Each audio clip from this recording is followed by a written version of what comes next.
Saat SD dapat PIP, apakah SMP tetap dapat atau tidak?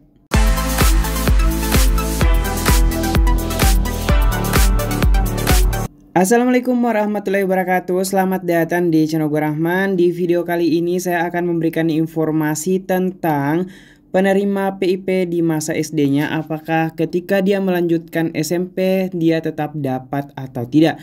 Karena ini banyak juga pertanyaan dari teman-teman yang menuliskan di kolom komentar.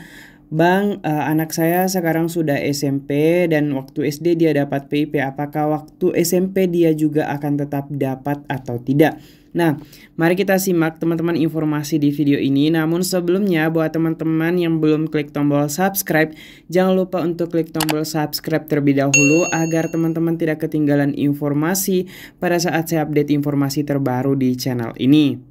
Baik teman-teman, kita lanjut ke pembahasannya ya. Jadi ini salah satu siswa yang sudah lulus, di mana di tahun 2023 dia melanjutkan SMP.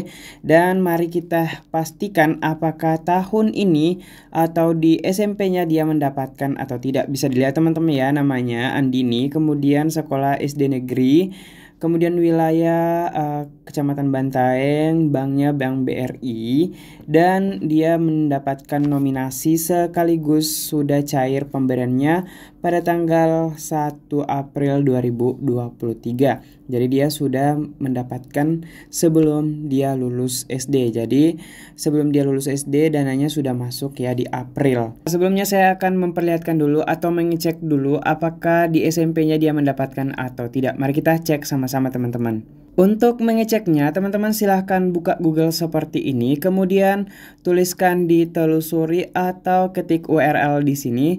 Kita ketik dulu teman-teman ya, ip.kemendikbud.go.id. Setelah itu langsung saja klik masuk seperti ini. Maka teman-teman akan diarahkan ke laman pip.kemendikbud.co.id. Jadi ini akan lancar teman-teman dibuka ketika jaringan teman-teman juga bagus. Jadi pastikan jaringan teman-teman itu bagus pada saat mengakses laman ini. Nah, ini dia teman-teman, lamannya sudah terbuka, yaitu program Indonesia Pintar, di mana ini merupakan bantuan berupa uang tunai, perluasan akses dan kesempatan belajar dari pemerintah yang diberikan kepada peserta didik yang berasal dari keluarga miskin atau rentan miskin untuk membiayai pendidikan. Untuk memastikan apakah teman-teman mendapatkan bantuan ini, bisa dicek langsung di sini teman-teman, yaitu cari penerima PIP dengan cara ketik NISN, kemudian NIK, dan hasil perhitungan ini dijumlah dan dituliskan di kolom ini teman-teman.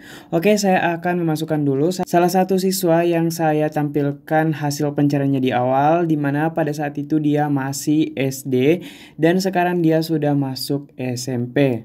Saya ketikkan dulu NISN-nya teman-teman ya. Untuk NISN-nya sudah saya ketik sekaligus NIK-nya di sini. Kemudian hasil perhitungannya 27 kurang 21 hasilnya 6. Sudah juga saya ketikkan. Langkah berikutnya silakan klik yang tombol biru ini, cek penerima PIP.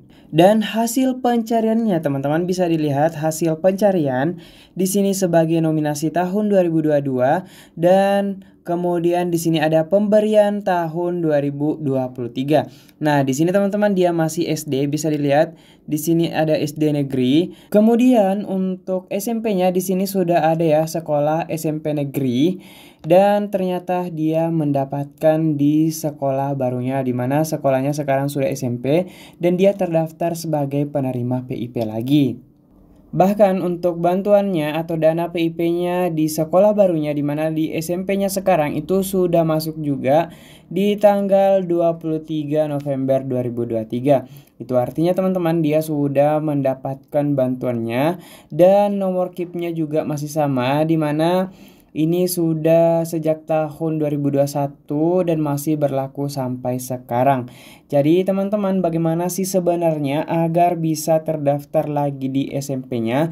Apakah itu akan secara otomatis atau tidak? Nah, teman-teman perlu mengetahui ketika teman-teman atau orang tua dari teman-teman mendaftarkan anaknya di SMP atau di sekolah lanjutannya, maka teman-teman wajib untuk melampirkan kartu KIP-nya seperti ini.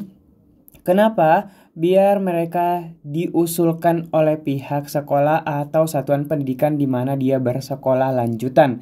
Jadi, ketika tidak diusulkan di sekolah barunya, di mana di SMP-nya sekarang, maka itu tidak akan mendapatkan PIP lagi meskipun semasa SD-nya dia mendapatkan PIP. Jadi seperti itu teman-teman ya. Nah, teman-teman sangat perlu mengetahui bahwasanya untuk mendapatkan dana PIP lagi di sekolah lanjutannya perlu mengajukan diri lagi di sekolah berikutnya.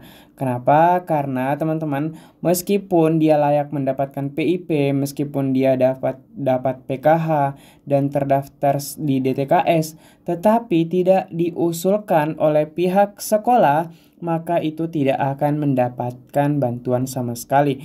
Kenapa? Karena dia tidak masuk sebagai usulan sekolah. Seperti itu teman-teman. Jadi sekolah yang mengusulkan siswanya, kemudian kabupaten yang menyeleksi mana yang benar-benar layak mendapatkan bantuan dari siswa yang telah diusulkan. Dan perlu diketahui teman-teman, ada dua jenis pengusul untuk penerima PIP. Ada dari pengusul DTKS, kemudian ada dari pemerintah daerah. Nah teman-teman, seperti contoh ini, Andini itu diusulkan oleh data terpadu kesejahteraan sosial. Kemudian untuk yang kelas 1 ini MDAF itu diusulkan oleh pemerintah Kabupaten Bantaeng. Dan pastinya data yang diusulkan oleh pihak sekolah yang diutamakan untuk mendapat PIP pastinya dari DTKS teman-teman. Jadi pastikan teman-teman juga terdaftar sebagai penerima manfaat di DTKS untuk bisa mendapatkan bantuan PIP. Seperti itu teman-teman konsepnya. Jadi jika teman-teman masih ada bertanya mengenai apakah anak saya tetap mendapatkan atau tidak, ketika teman-teman sudah mengajukan hal tersebut ke sekolah, ke pihak sekolah barunya, maka teman-teman sisa mengecek di laman ini yaitu pip.kemendikbud.go.id untuk memastikan apakah anak teman-teman itu mendapatkan dana PIP di sekolah barunya atau tidak.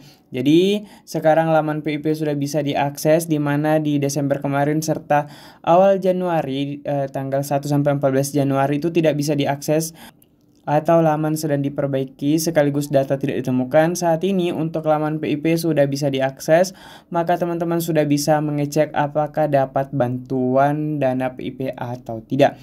Itu saja teman-teman informasi di video ini. Semoga informasi ini bermanfaat buat teman-teman semuanya. Jika ada pertanyaan jangan lupa tulis di kolom komentar. Dan teman-teman agar informasi ini bisa bermanfaat bagi banyak orang, jangan lupa untuk share ke grup-grup PIP yang teman-teman miliki. Itu saja teman-teman, saya akhiri dengan ucapan wallahul muwaffiq ila aqwamit thoriq. Wassalamualaikum warahmatullahi wabarakatuh.